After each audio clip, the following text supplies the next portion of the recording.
ESPNRadio.com or 1-800-PROGRESSIVE. The highlights right here on ESPN Radio last night. Mark Kestisher and PJ Carlissimo, of course, with the unbelievable call of the Spurs 122-115 double overtime victory in OKC, giving the Thunder their first loss of the postseason. Overtime not only in basketball, as the Canadiens win in hockey Game 7 over the Sabres 3-2 to advance to the Eastern Conference Finals, a prediction that CC had as part of Best Bet yesterday to end the show. Go back and listen to the podcast, and they will face the Hurricanes now in the Eastern Conference Finals. We will get to that. But along with Michelle Smallman, Chris Canty, Evan Cohen with you, we start with the San Antonio Spurs and the Thunder. We start with a 40-plus, 20-plus game for Victor Wembanyama. And good morning, everybody. Yes, please, to 6 more games like that.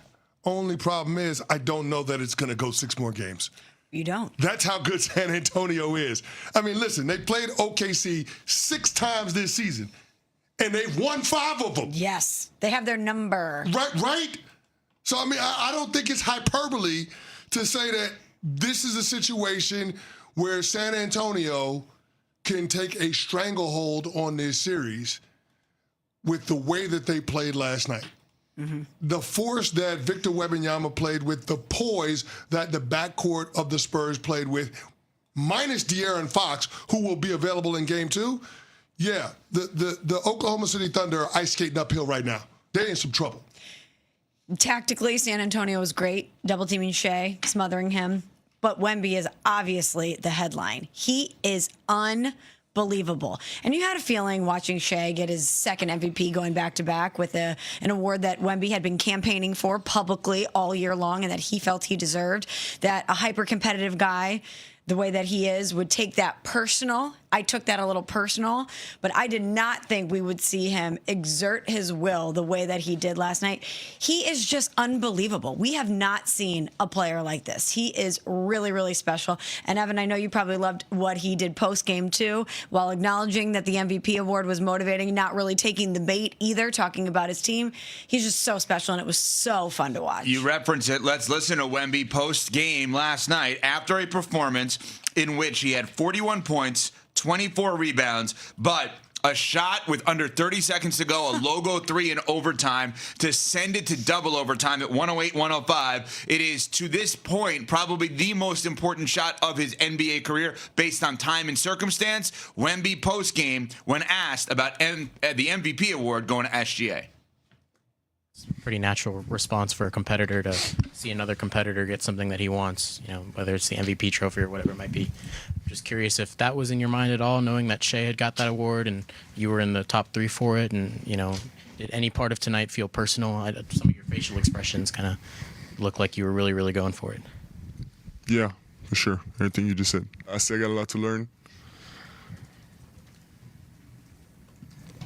And I want to get that trophy, many times in my career. We as a team are ready to go in any environment, in any place, against anybody. And even though we still got a lot to learn, our effort should be over anybody else's. And tonight we were relentless. They were unbelievable.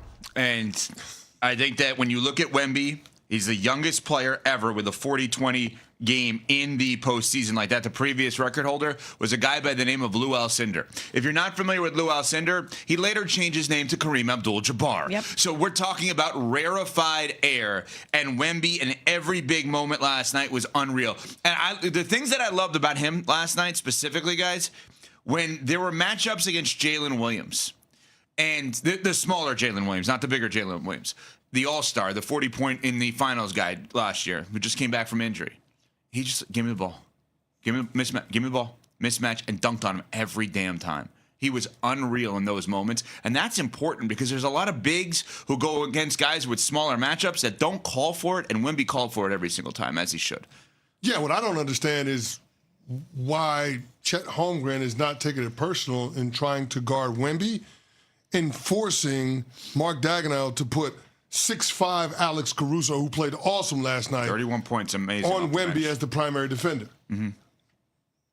What's the point of being 7'2" if your team has to put a 6'5" guard on the other team's 7'5" center? What's the point? Chet Holmgren as a help side defender still getting dunked on by Wemby is absolutely ridiculous. You are a top 2 pick for the Oklahoma City Thunder. You're 7-2. Why don't you play big? Stop being camped out in the corner waiting for short porch threes. Mix it up. There's no chance that the Thunder have in this series unless Chet Holmgren plays with more force and physicality and takes it personal in this matchup against Victor Wembanyama. They have no shot. Alex Caruso, I'd give him a medal if I could because he played great.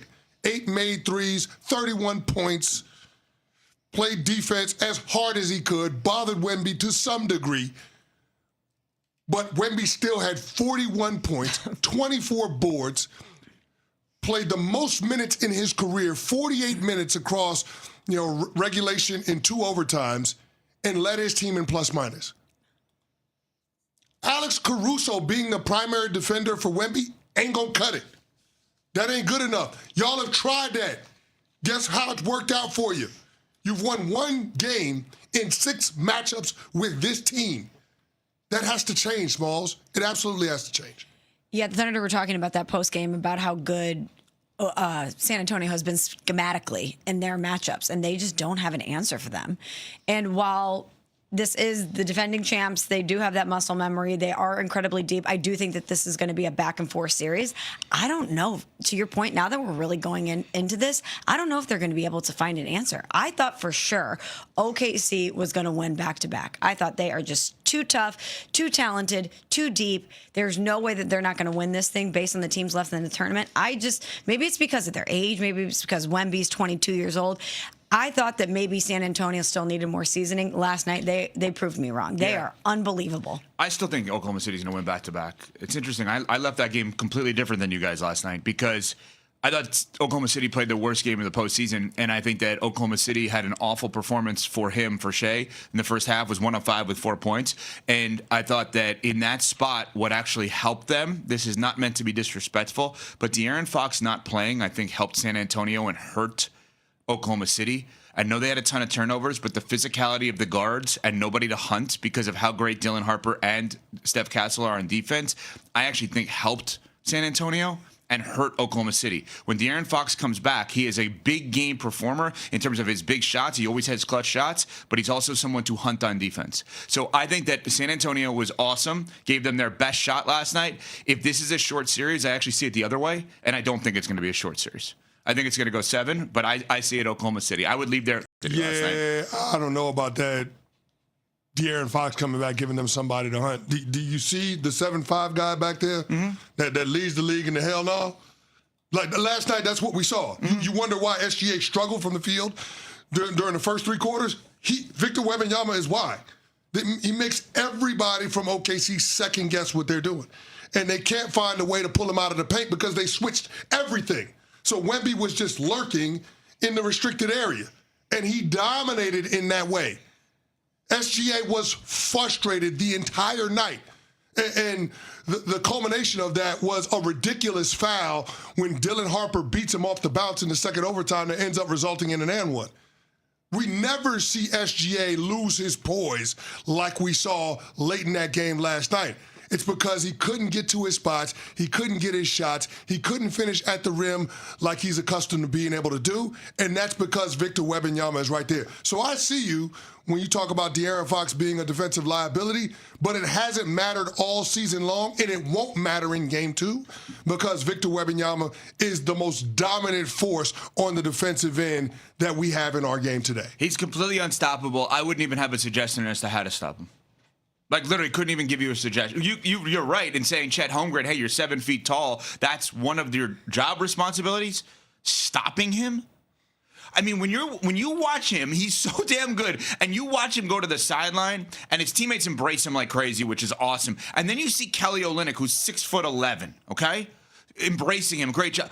He looks like a 6-footer. The only person that can stop Victor Wembanyama is Victor Wembanyama. I said that in the Minnesota Timberwolves series, and that remains true. Last night, in the fourth quarter, he was so tired, he just bowled over Alex Caruso, I swear.